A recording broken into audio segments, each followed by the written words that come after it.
Right. So imagine this. What is like all the money, right? It wasn't in your wallet. It wasn't in a bank, you know. What if money just like lived as code, a digital currency? Yeah. Kind of a wild thought, right? And that is exactly what we are diving into today, folks. Bitcoin. We are going deep. We've got a ton of info here pulled straight from, well, the source of all sources, Wikipedia. And our mission today, we are going to pull out the good stuff, the really interesting parts of Bitcoin. Yeah, absolutely. It's a fascinating story. I mean, you think about it, Bitcoin starts as like this obscure idea, and now it's legal tender in a country, a strategic reserve in another one. It's a wild ride of innovation and debate, and we're here to make sense of it all, bring you the insights that matter. Okay. So let's jump right in, right? What is Bitcoin? At Yeah. its core, I mean, like, what are we talking about here? So Bitcoin, it's the first decentralized cryptocurrency. Think of it like a digital form of money. But here's the thing, there's no central authority, no bank or government controlling it. It's all about that free market. And it's designed to be pseudonymous, meaning transactions are linked to digital addresses, not to your name, which, well, it's raised some eyebrows for sure. You'll see it abbreviated as a BTC or that cool symbol that you're. Now, a lot of people see it as mainly an investment, right? But things got really interesting in 2021 when El Salvador made it legal tender. Legal tender, that's a bold move. But haven't there been some concerns, some red flags raised about Bitcoin? Yeah, for sure. I mean, it's not all smooth sailing. Some pretty smart economic folks they've called Bitcoin a potential economic bubble, and then there's the whole the fact that it's pseudonymous. Regulators don't love that, and well, it's been used for some not so legal things, which as of 2021, led to bans in some countries. Okay, so we've got a digital thing, wants to be money. Some say it's shaky, and governments are, well, they're watching. That's quite the intro, right? But how does this all work? How does Bitcoin actually work? Yeah, right. The magic behind the curtain. Yeah. So Bitcoin, it runs on a peer-to-peer network, meaning computers, they call them nodes, they talk directly to each other, no middleman.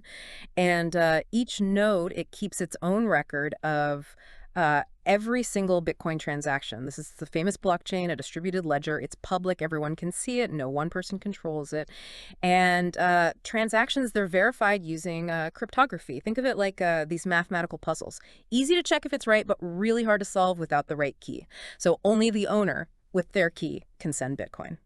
Okay, the blockchain, we hear that all the time. But, like, what is it really? Can we break it down? Sure. Think of it like a digital notebook, right? And it just keeps growing. Every Bitcoin transaction ever, it's in there. But here's the cool part. It's not stored in one place. Every computer on the Bitcoin network, they all have a copy. Transactions, they're bundled into blocks, and each block, it's linked to the one before it using a hash, Huh. like a digital fingerprint. And this creates a chain. It's in chronological order, and it's really, really hard to mess with. You change one block, you got to change all the ones after it. So it's like uh, a history book, but digital, and Yeah. everyone has a copy, and Yeah. nobody can mess with it. Okay, got it. So what about mining? What does that do? Mining. So this is key, right? Two main things. It brings new Bitcoins into the world, and it's how everyone on the network agrees, reaches consensus, keeps things honest.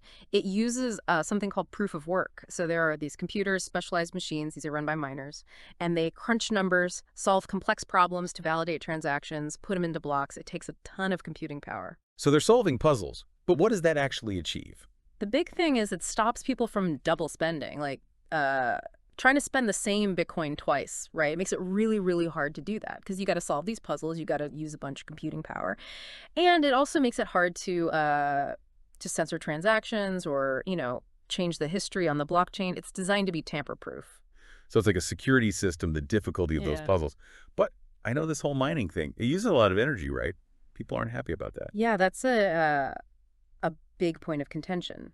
Bitcoin mining uses a lot of electricity, and it's caused a lot of debate about the environmental impact. It's a trade-off, right? You get Yeah. this decentralized, secure system, but it comes at a cost. Security versus sustainability. Yeah. A classic tech dilemma.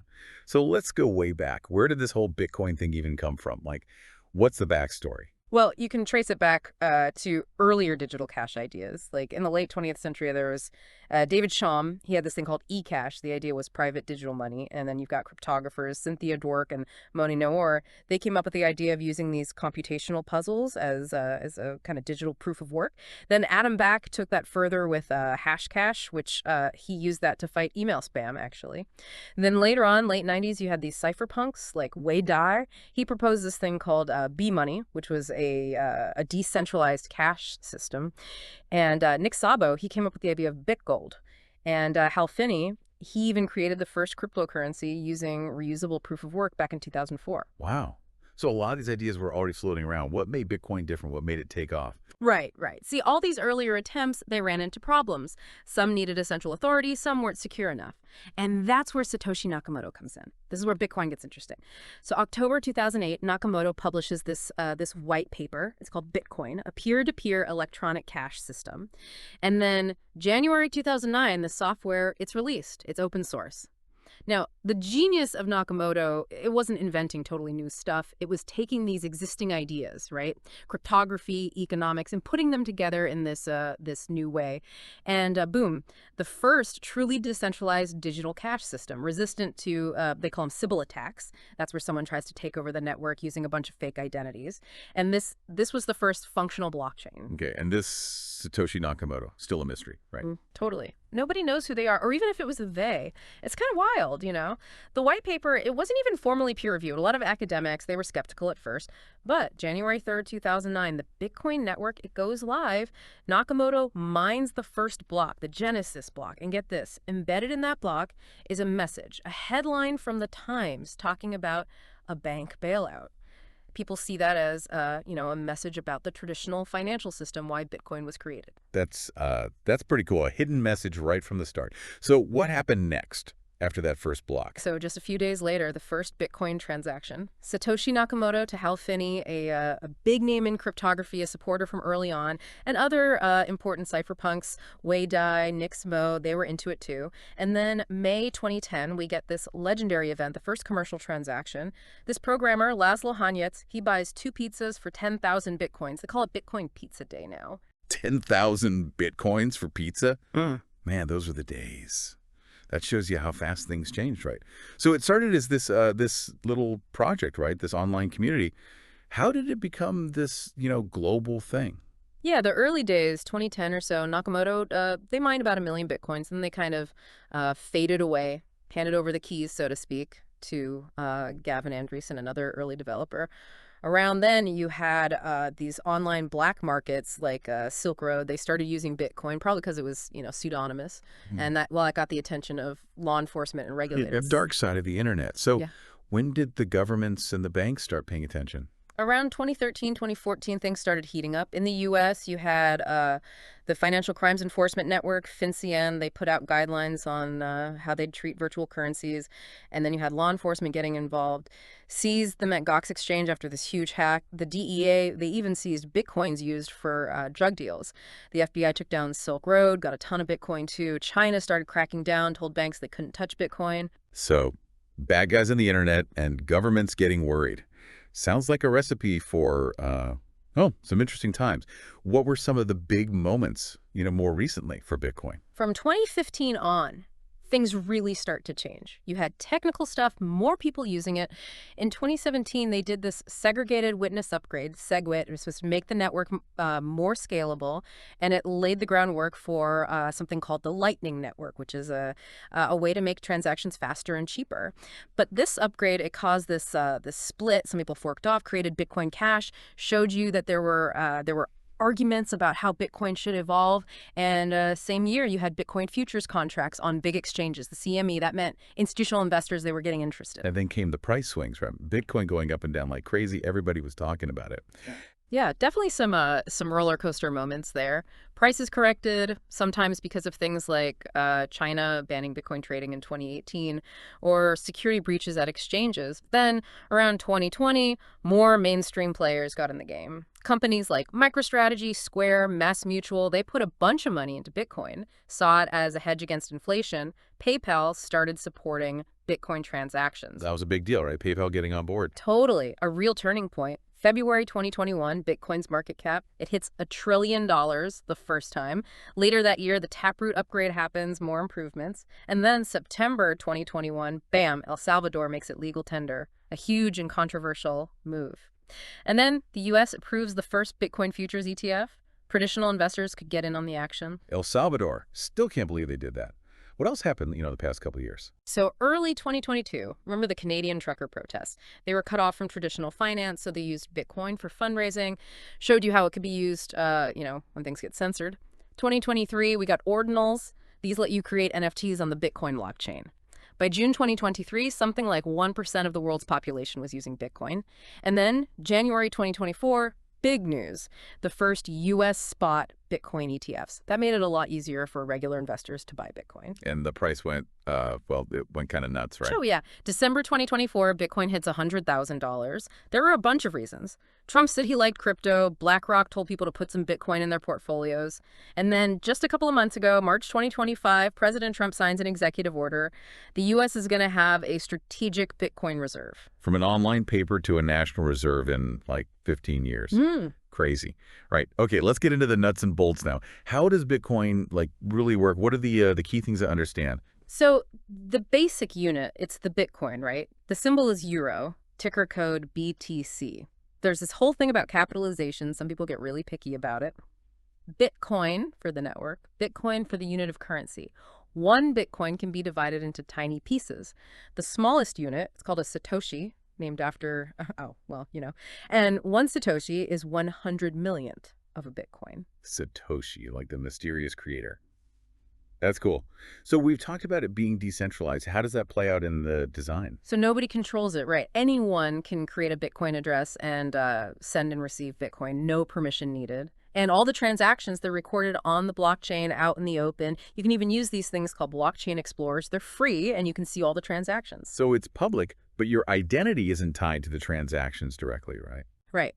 Bitcoin addresses, they come from a public key, which is generated from a private key. You got to keep that private key secret. Creating a Bitcoin address, it's easy. But going back from the public key to the private key, that's practically impossible. If you want to spend Bitcoin, you need your private key.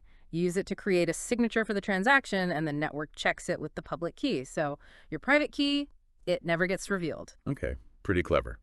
So once a transaction is on the blockchain, is it permanent? Can you undo it?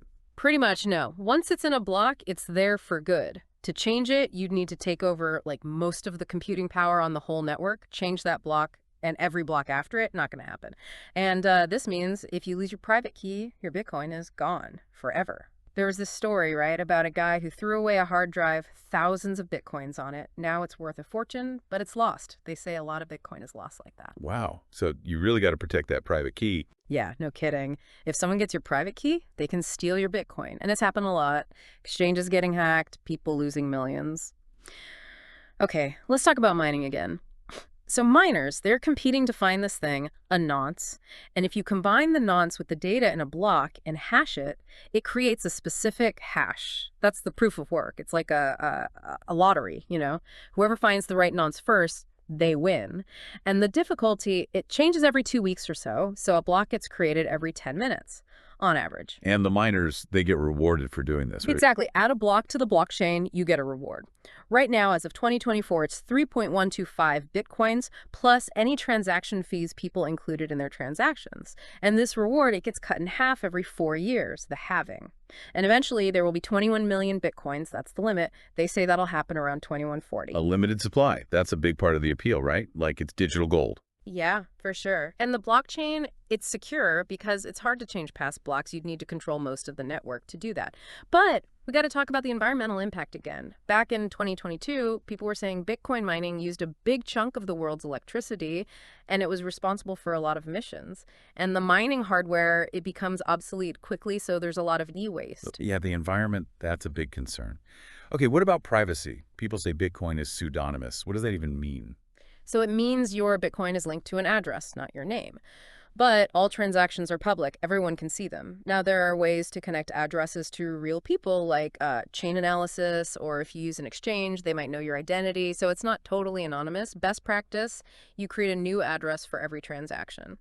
So it's kind of private, but not really. What about this idea of fungibility? Are all Bitcoins created equal? The idea is, yeah, they should be. Like, a dollar's a dollar, right? It doesn't matter which one you have. But because you can see the history of every Bitcoin, it's possible to say, oh, this Bitcoin was stolen, or this one was used for something bad. So even though the system treats them all the same, in reality, people might treat some Bitcoins differently. Huh. That's interesting. It's not like cash then. Uh-huh. So we talked about mining and exchanges, but how do people actually store their Bitcoin? Ah, that's where wallets come in. They're basically tools to manage your Bitcoin, specifically your private keys, so you can send and receive Bitcoin. Satoshi Nakamoto made the first wallet. There are different types. Full node clients, they download the whole blockchain. Lightweight clients, they rely on other nodes for info. And then there are online wallets or hot wallets that exchanges offer. For the best security, a lot of people use cold storage. That means your private keys are offline, maybe on a hardware wallet, or even written down on paper. Cold storage, that sounds pretty safe. Now, I know Bitcoin's had some problems scaling up, right? Handling lots of transactions. Right. The original design, it limited the size and frequency of blocks. So transactions could be slow and fees could be high when the network was busy. There's this thing called the Lightning Network. It's supposed to fix this. It's a second layer on top of the main Bitcoin blockchain, and it lets transactions happen faster and cheaper off-chain. Then just the final balances get recorded on the main blockchain. So it's like creating these fast lanes, right, for payments. Exactly. And another thing, there's this push towards centralization in mining. A lot of miners join these mining pools to make more money, but it means a few pools could end up controlling most of the network, which some people worry about that. It goes against the whole decentralized idea. So staying decentralized in practice, that's hard. Let's talk about, the big picture now, the economics, the impact on society. What are the ideas behind Bitcoin? Well, you can trace it back to the Austrian School of Economics. Friedrich Hayek, he talked about denationalizing money, letting the market decide. And the whole idea is to create money that's free from governments and banks. That appealed to libertarians, anarchists, that crowd.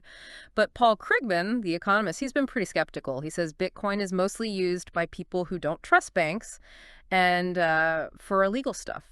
So Bitcoin started with these radical ideas, and now it's everywhere. Yeah. But people are still arguing about what it is and what it's for. Is it really a currency? Can you use it like money? That's the million-dollar question, right? Money, it's supposed to do three things: store value, medium of exchange, unit of account. Early on, people thought Bitcoin would be mainly for payments. Even the economists, they were pretty optimistic, but they've gotten more critical over time.